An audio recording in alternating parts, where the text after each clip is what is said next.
Everyone welcome to my channel ABSE learning. तो आज मैं पार्ट 4 वीडियो लेके आई हूँ। आपका सिलेबस में तो इतना ज़्यादा है नहीं, लेकिन मैंने सबको पहले ही बता दिया था कि मैं पूरा राम से परशुराम संवाद जो था वो कंप्लीट करवाऊँगी, ताकि कुछ प्रॉब्लम ना आए। बाकी इसके जो इम्पोर्टेंट क्वेश्चंस आ सकते हैं क्लास CBSE में, बोर्ड में, मैं उसकी भी सीरीज़ लेके आऊँगी, ताकि आपको और क्लियर हो सके इस चैप्टर में कौन कौन से क्वेश्चन आ सकते हैं, ज़्यादा पूछे जा सकते हैं। सो स्टार्ट करते हैं बिना वेट करे। आप लोगों की क्लास 10th है, तो आप लोग प्लीज़ सीरियस हो जाइए, क्योंकि अब कुछ टाइम नहीं बचा। आज जो है जनवरी अब लगी चुकी है। फर्स्ट ऑफ ऑल सबको हैप्पी न्यू ईयर। जनवरी लगी चुकी है, तो आप लोगों के फरवरी में एग्ज़ाम्स हैं, तो प्लीज़ अपने बहुत ज़्यादा प्रिपरेशन करिए, टाइम दीजिए पढ़ाई को, पॉजिटिव थिंकिंग रखिए। अपना काम है काम करना, बाकी कुछ चीज़ नहीं सोची कि पेपर कैसा जाएगा नहीं जाएगा, बस काम करो। जो पल है उस पर बिल्कुल भी आप निर्भर मत रहो, डिपेंड मत रहो। चलिए, बहुत अच्छी बात है, अब हम स्टार्ट करते हैं। लेकिन चैनल में सबसे पहले जो मैं आपको बोलती हूँ वो ये है, जिन्होंने मेरी वीडियो यहीं रोक दी, शायद आप लोग वो बच्चे हैं जिन्होंने शायद किसी और की वीडियो प्रेफर करते हैं, या फिर आप लोगों के अभी भी आप लोग सीरियस नहीं होना चाह रहे हैं। लेकिन जो मेरी वीडियोस देखते हैं, प्लीज़ आप अपने फ्रेंड्स तक भी शेयर कीजिए। आप उनमें से हैं जो थोड़े सीरियस हैं, शायद आपको मेरी वीडियोस अच्छी लगती हो, तो प्लीज़ लाइक ज़रूर कर देना और सब्सक्राइब भी ज़रूर कर देना। चलिए स्टार्ट करते हैं। मैंने लास्ट वीडियो में यहाँ तक पढ़ा दिया था कि जिसमें परशुराम जी लक्ष्मण जी की लड़ाई होती है। लक्ष्मण जी उनको बोलते हैं कि क्या हानि लाभ हो गया, अगर क्या हानि और क्या लाभ, है ना। आप तो बार बार ऐसे बोल रहे हैं कि मारने की बात ऐसे कर रहे हैं जैसे आप कितना ज़्यादा काल को जानते हैं, या फिर आप ऐसे बातें करते हैं। आपके जो शब्द हैं वो तो आपको शस्त्र धारण करने की ज़रूरत ही नहीं, आपके शब्द ही काफ़ी हैं लोगों को मारने के लिए। बहुत सारी ऐसी बातें होती हैं, हमने पढ़ा इसमें। अब हम आगे बढ़ेंगे बिना वेट करे। चलिए आगे बढ़ते हैं। अब इसमें तो बहुत सारी बातें हुई थी, हमने देखा था। हो यही छति लाभू नहीं थोरा, करो ना कालू धर्मु जस जोरा, तुम हो तो हो हाक जनु लावा, बार बार मोहि लागी बुलावा, सुनत लखन के बचन कठोरा, परसों सुधारे धर्यो कर दो घोरा, अब जनी देई दोसु मोहि लोगु, कटुबादी बालकु पर जोगु। अब यहाँ पे मैं थोड़ा सा ही समझा दे रही हूँ, क्योंकि मैंने पार्ट 3 वीडियो में इसको पूरा एक्सप्लेन किया, तो वहाँ जाके देख सकते हैं। पहले लक्ष्मण जी यहाँ पे, यहाँ से लेके यहाँ तक पूरा लक्ष्मण जी बोलते हैं, कहते हैं कि क्या हानि क्या लाभ होगा, है ना। करो ना कालू धर्म जस जोरा, आप तो काल का जो अपना धर्म है वो निभाइए, काल धर्म निभाइए अपना। आपके लिए क्या हानि क्या लाभ। आप तो बार बार काल की बात ऐसे कर रहे हैं जैसे आप काल को हाँक कर आए हैं, देख कर आए हैं। काल साक्षात कौन है, बार बार उसकी मुझको बोलते नहीं है, वो दे रहे हैं। काल काल को लेकर मुझे बार बार वो सावधान कर रहे हैं, मुझको चेतावनी दे रहे हैं जैसे, है ना। अब ये बातें सुनकर परशुराम जी अपना पर्दा संभाल लेते हैं और बहुत गुस्से में बोलते हैं। वो कहते हैं कि अब कोई मुझे ना दोष दे, क्योंकि यहाँ पे जो ये बालक खड़ा है, लक्ष्मण जी कहते हैं बालक खड़ा है, ये मंद बुद्धि बालक अब मृत्यु योग्य ही है। अब मुझे कोई दोष ना देना कि क्यों मरा। आगे अब स्टार्ट करते हैं। हाँ, चलिए यहाँ से देखते हैं। कौशिक कहा क्षमिया अपराधु, बाल दोष गुण गनहि न साधु। ठीक है, यहाँ पे क्या है, यहाँ पे कौशिक कौन है। कौशिक यहाँ पे है हमारे विश्वामित्र। ठीक है, विश्वामित्र ऋषि विश्वामित्र थे, तो वो कहते हैं कौशिक का क्षमिया अपराधु। विश्वामित्र कहते हैं कि क्षमा करो इनका अपराध। बाल दोष गुण ही ना साधु, कि बालकों का दोष तो जो विद्वान लोग होते हैं, गुणवान लोग होते हैं, वो देखते नहीं हैं। उनका दोष तो वो साधु महाराज जो होते हैं, जो गुणवान लोग होते हैं, बुद्धिमान लोग होते हैं, वो क्षमा कर देते हैं बालकों का दोष। तो ये कौन समझाते हैं, विश्वामित्र कहते हैं। ठीक है, थोड़ा इरेज कर दो।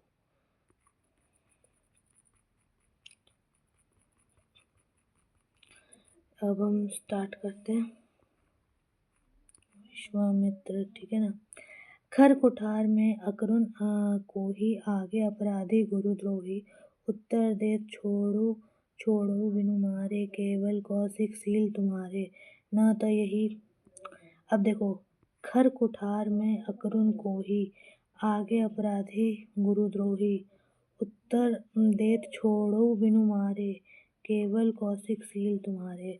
अब वो कुठार घोटाले कहते हैं, परशुराम कहते हैं कि हे विश्वामित्र, तुम तो जानते ही हो कि मैं कितना क्रोधी हूँ, मेरा फरसा कितना ही भारी है। मैंने तो जो मेरे सामने आगे अपराधी गुरुद्रोही, मेरे सामने अपराधी मेरे गुरु का द्रोही। गुरु कौन? शिव भगवान। कह रहे मेरे गुरुद्रोही आगे खड़ा है, तब भी सोचो मैंने कितना बड़ा अपराध कर दिया कि मैं अपना कुठार मैंने इतना अकड़ के जो मुझसे बात कर रहा है, मैंने तब भी अपना कुठार संभाल के रखा है। मैंने मार नहीं रहा हूँ, वध नहीं कर रहा हूँ। अब कि मेरे सामने मेरा गुरुद्रोही, मेरा अपराधी खड़ा हुआ है, तब भी मैं उन्हें मार नहीं रहा हूँ। उत्तर दे छोड़ो बिनु मारे, है ना। अब मैं उनको बिना मारे छोड़ रहा हूँ, केवल कौशिक सील तुम्हारे। क्योंकि तुमने कहा, हे विश्वामित्र, तुमने कहा, इसीलिए मैं इनको छोड़ रहा हूँ। वरना मेरे सामने तो मुझे केवल मेरे गुरु का अपराधी दिख रहा है, जो सोचो वो खड़ा है, तब भी मैं अपना फरसा उस पर नहीं दिखा रहा हूँ, नहीं उठा रहा हूँ। ना था यही काटी कुठार कठोरे, गुरही उरिन होते श्रम थोरे। यहाँ पे बहुत समझने वाली बात है, इम्पोर्टेंट है ये लाइन, ठीक है।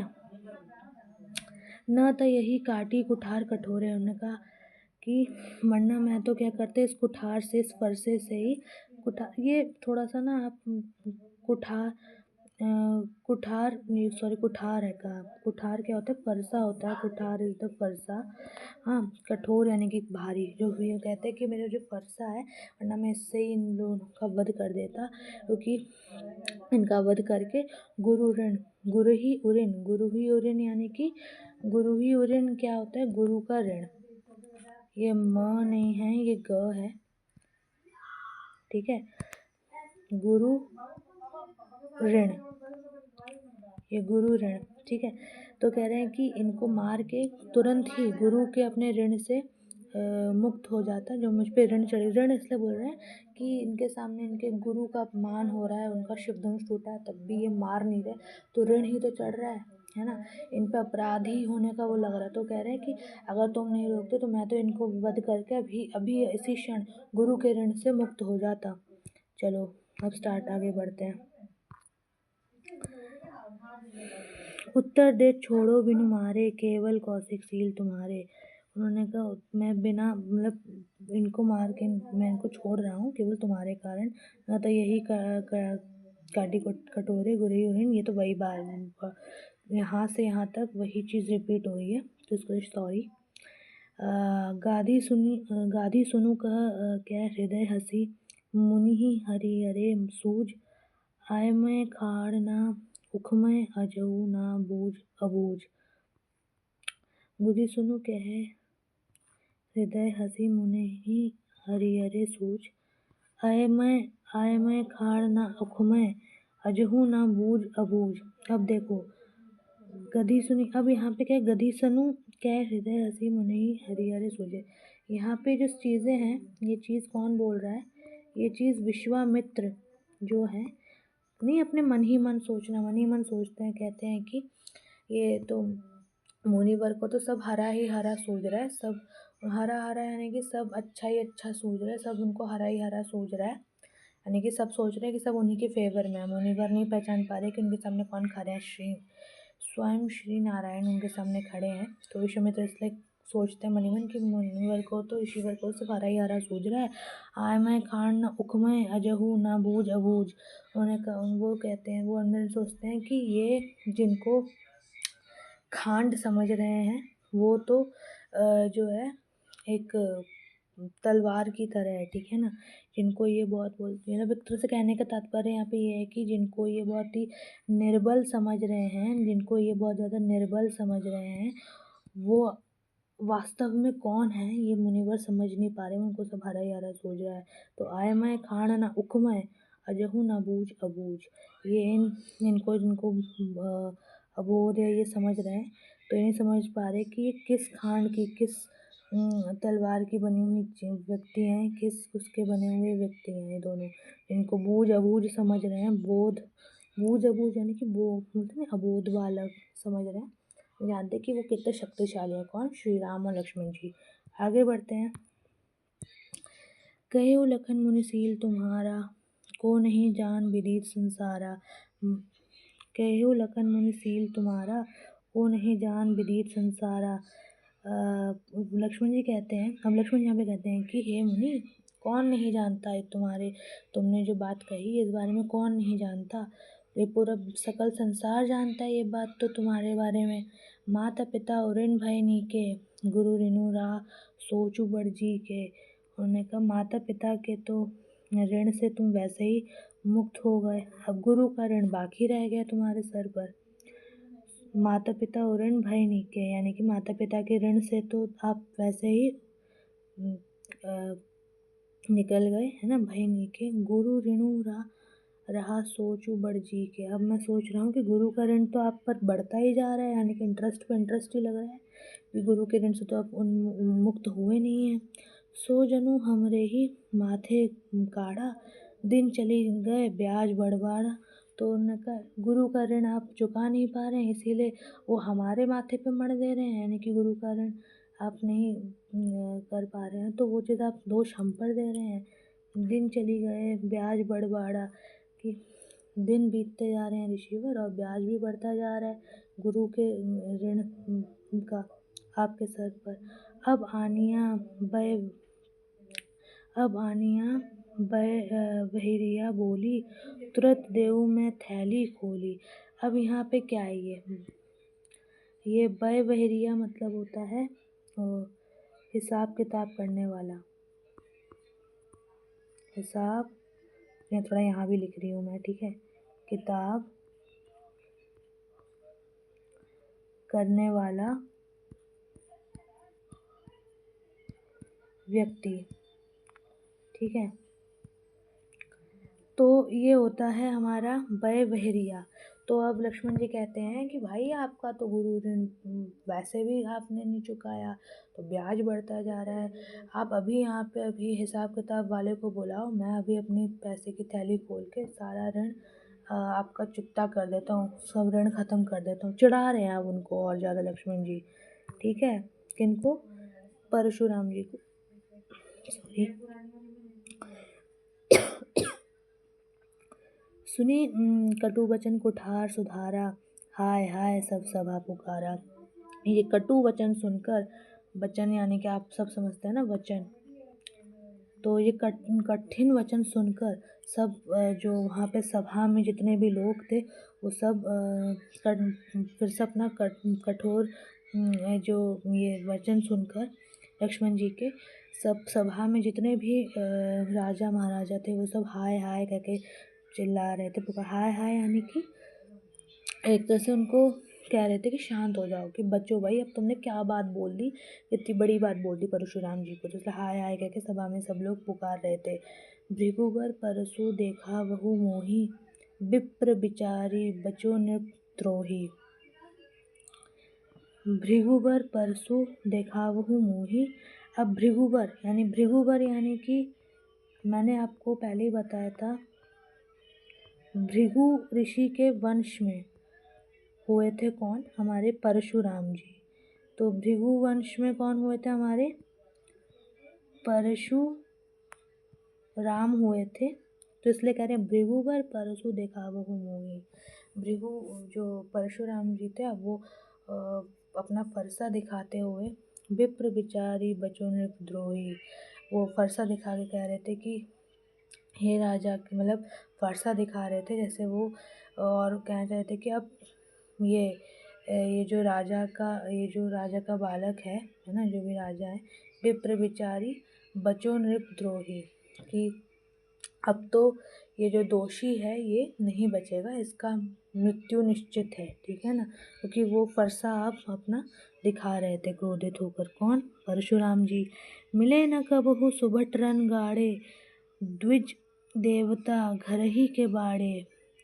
मिले न कबहु सुभट रन गाड़े, मिले न कबहु सुभट रन गाड़े, द्विज देवता घर ही बाड़े। अनुचित कही सब लोग पुकारे, रघुपति सियहि लखनऊ दिखावे। तो हम लोग कहाँ पे थे? मृगों पर परसों देव, हाँ। एक बार फिर मैं कर देती हूँ, यहाँ पे कुछ प्रॉब्लम हो गई थी। सुनी सुनी कटु वचन कुठार सुधारा, हाय हाय सब सभा पुकारा। अब इतने कठिन वचन लक्ष्मण जी के सुनकर सभा में बैठे सभी लोग हाय हाय करके पुकार रहे थे, यानी कि क्या कर दिया, कितनी बड़ी बात कर दी इन्होंने। तो अब बढ़ चढ़ के बोल दे परशुराम जी को। भृगुवर परसो देव देखावहु मोहि, भृगुवर। अब जो है, आप समझ रहे हैं ना भृगुवर क्यों बोल रहे हैं? भृगुवर यहाँ पे कौन है? हमारे परशुराम जी हैं, क्योंकि वो भृगु ऋषि भृगु के वंश में हुए थे, तो वो अपना फरसा संभाल लेते हैं और फरसा संभाल के देखते हैं उनको। किसको? लक्ष्मण जी को। लक्ष्मण जी यहाँ पे फिर कहते हैं, विप्र बिचारी बचो नृपद्रोही। ने कहा क्योंकि आपको मैं ब्राह्मण, विप्र, विप्र का मतलब होता है विप्र अर्थात ये ब्राह्मण, ठीक है, सही लिखेंगे ना स्पेलिंग, आप कुछ ऐसे कुछ होती है ब्राह्मण, ठीक है ना। वो बोलते हैं कि मैं ब्राह्मण समझ के बच रहा हूँ आपसे, ठीक है। मैं क्योंकि अपराध नहीं करना चाहता राजा को मारने का, क्योंकि हमारे कुल में ब्राह्मण को मारने का, क्योंकि हमारे कुल में ब्राह्मणों को नहीं मारते। तो ये लक्ष्मण जी और कहते हैं, जब परशुराम जी ने फरसा देखा था, लक्ष्मण जी कहते हैं कि मैं ब्राह्मण समझ के आपको छोड़ रहा हूँ, आपसे बच रहा हूँ, ठीक है ना। इसका मतलब ये नहीं कि मैं कायर हूँ। मिले न कबहु सुभट रन गाड़े। अब यहाँ भी लक्ष्मण जी कहते हैं कि मिले न कबहु सुभट रन गाड़े। वो कहते हैं कि मुझे लगता है हे ऋषिवर, मुझे लगता है कि तुम्हें कभी भी कोई सुभट, यानी कि सुभट यानी कि सॉरी, कोई भी योद्धा, कोई भी योद्धा आपको शायद मिला ही नहीं। कभी आपने रण के बाहर जाके किसी योद्धा से आप लड़े ही नहीं है ना, आपको मिला है कोई योद्धा। आप तो द्विज देवता घर ही के बाड़े, आप तो अपने ही घर में ही बढ़े जा रहे हो, फल फूल रहे हो। आप घर ही घर में ही देवता बन के बैठे हो, योद्धा बन के बैठे हो। आपने कभी किसी एक्चुअल योद्धा से बाहर जाके रणभूमि में जाके लड़ाई की ही नहीं। आप तो कायर व्यक्ति घर पे रहकर ही फल फूल रहे हो। आपने कभी किसी योद्धा को नहीं देखा। ये लक्ष्मण जी बोलते हैं, बहुत बड़ी बात बोल दी यहाँ पे उन्होंने। अनुचित कही सब लोग पुकारे, रघुपति सियहि लखनऊ निवारे। अभी अनुचित बात कहकर सब लोग वहाँ पे जो थे वो भाई कह रहे थे, बच्चों बच्चों बहुत बड़ी बात बोली, आय आय कर रहे थे। और फिर रघुपति यानी कि हमारे प्रभु श्री राम जो है, सियहि लखनऊ निवारे, वो अपनी टेढ़ी आंखों से, या थोड़ा आंखें टेढ़ी करके लक्ष्मण जी को देखते हैं और उनको कहते हैं कि अब वो शांत हो जाएं, है ना, कि अब वो शांत हो जाएं और ना बोले, ठीक है। देखें आगे क्या है। लखन उत्तर आहुति सरिया भृगुबर को कोपु कृसानु, बढ़त देखी जल सम वचन बोले रघुकुल भानु। देखो अब क्या है, लखन उत्तर आहुति सरिस भृगुपर, भृगुबर तो आप समझ गए ना, हमारे परशुराम जी को ही बोला जा रहा है, ठीक। तो कह रहे हैं लक्ष्मण जी के उत्तर एक बोलते हैं ना, जलते दिए में, है ना, घी का काम कर रहे थे, आहुति का काम कर रहे थे। लक्ष्मण जी जो भी बोल रहे थे वो एक आहुति का काम कर रहे हैं, क्योंकि परशुराम जी एक आग है, अग्नि है, उसमें अच्छी खासी घी डालने का काम कौन करते? लक्ष्मण जी कर रहे थे। वैसे ही उनको क्रोध दिलाए जा रहे थे परशुराम जी को। बढ़त देखी जल सम वचन बोले रघुकुल भानु। जब श्री राम ने देखा कि ये अग्नि बहुत बढ़ती जा रही है, बहुत ज्यादा ओवर एक्सट्रीम हो गया है, तो श्री राम जी ने रघुकुल भानु, यानी कि रघुकुल के कौन थे? श्री राम। तो अब रघुकुल भानु जो है अपने जल के भांति उनने ऐसे वचन बोले, है ना। जल यानी कि एक शांत लहरों के समान एक ऐसे वचन, ऐसी बातें बोली जिससे परशुराम जी का क्रोध शांत हो गया, क्योंकि लक्ष्मण जी के क्रोध ने तो उनकी वो अग्नि, लक्ष्मण जी की वचनों ने तो आहुति का काम कर ही रहे थे, जिसके लिए परशुराम जी के क्रोध के लिए। तो this is all about Ram Lakshman Parshuram संवाद। 4 पार्ट्स में वीडियो बनी है। वैसे तो क्लास 10th में 3 पार्ट्स तक अगर आप देखेंगे तो चल जाएगा, लेकिन अगर आपके पास टाइम है, बच रहा है, तो प्लीज़ मैं रेकमेंड करूँगी कि आप 4th वीडियो ज़रूर देखें। कुछ नहीं जाएगा, 20 से 21 मिनट की वीडियो है। आई होप आपको समझ में आया होगा, और मैं बिल्कुल इसके इम्पॉर्टेंट क्वेश्चंस लाऊंगी जिससे आपको बहुत हेल्प, या तो मैं इसको शॉर्ट्स में अपलोड कर दूंगी या फिर मैं वीडियो में लेकर आऊँगी। तब तक के लिए stay safe, stay healthy, stay happy, और पॉजिटिव थिंकिंग ज़रूर रखिए और पढ़ते रहिए। और प्लीज़ अगर अच्छा लगा हो तो सब्सक्राइब ज़रूर कीजिए, लाइक ज़रूर कीजिए। Thank you so much.